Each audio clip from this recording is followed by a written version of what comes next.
एक मुलाकात ऐसी शख्सियतों के साथ जिन्होंने दिया है अपने जीवन को एक नया मुकाम।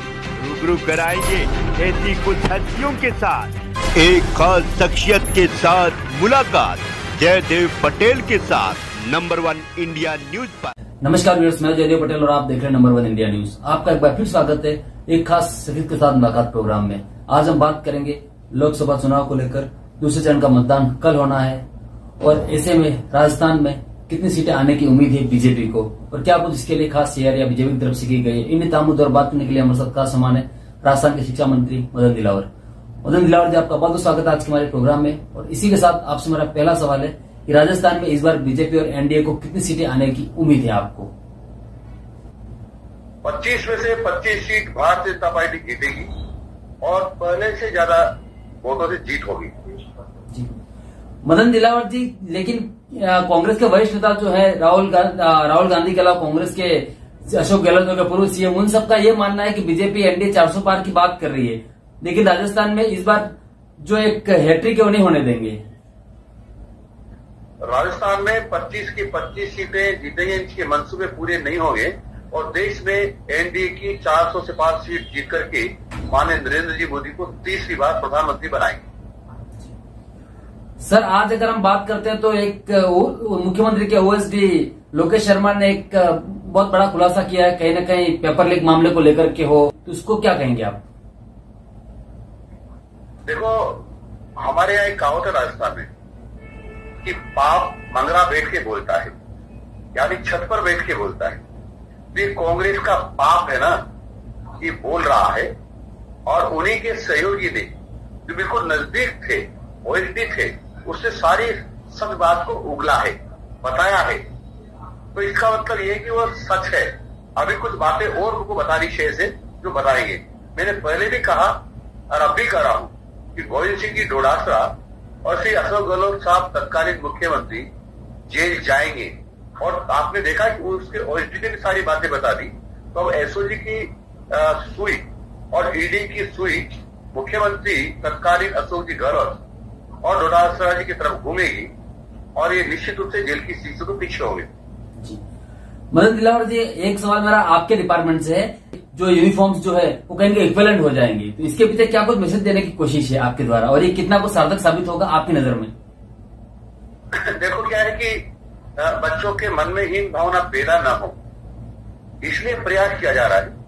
कई बार वो बड़े स्कूलों की ड्रेस को देखते हैं, फिर बच्चों से चर्चा करते हैं, मेरी ड्रेस ऐसी है, मैं गरीब आदमी हूँ, उसे छोटे स्कूल में पढ़ता हूँ, और उसके कारण से कई बच्चे उनके माँ बाप डिप्रेशन में चले जाते हैं क्योंकि वो इतना पैसा अफोर्ड नहीं कर सकते, न उनके पैसे की व्यवस्था कर सकते कि बड़े स्कूल में पढ़ा सके।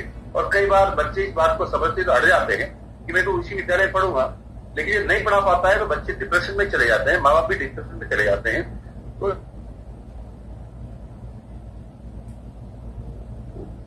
ये सब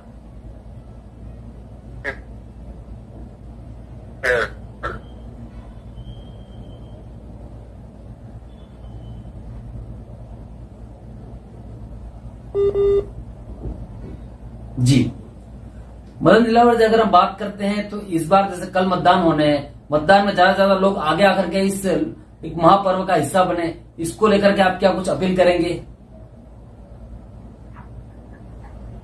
वैसे तो हमारे कार्यकर्ता हर बूथ पर लग गए हैं और पूरी तैयारी है कि एक एक मतदाता को निकालेंगे। हमारे व्यवस्था अब और सुदृढ़ हमने कर दी है, पन्ना प्रमुख तक बॉक्स वगैरह निकालेंगे। और वैसे मैं भी अपील कर रहा हूं, मैंने भी अपील की है कि ये लोकतंत्र का महापर्व है और हम सब लोगों का भाग लेना और दायित्व है।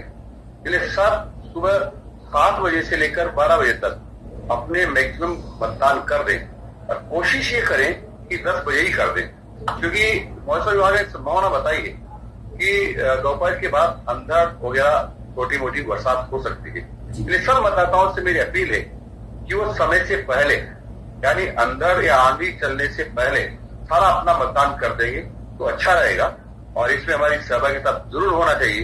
कोई भी मतदाता ऐसा न हो जो मत न करे।